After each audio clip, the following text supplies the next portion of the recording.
சிவகங்கை மாவட்டத்தில் சுற்றுப்பயணம் மேற்கொண்ட துணை முதலமைச்சர் உதயநிதி ஸ்டாலின் விளையாட்டு விடுதி மாணவர்களுடன் அமர்ந்து உணவு உண்டார்.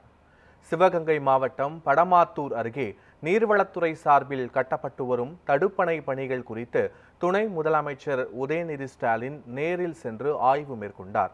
இதைத் தொடர்ந்து சிவகங்கை ஆட்சியர் ஆஷா அஜித் தலைமையில் அமைச்சர் பெரிய கருப்பன் முன்னிலையில் பல்வேறு துறை அதிகாரிகளுடன் அரசின் சார்பில் செயல்படுத்தப்பட்டு வரும் திட்டங்கள் குறித்து உதயநிதி ஸ்டாலின் ஆலோசனை நடத்தி கலந்துரையாடினார்.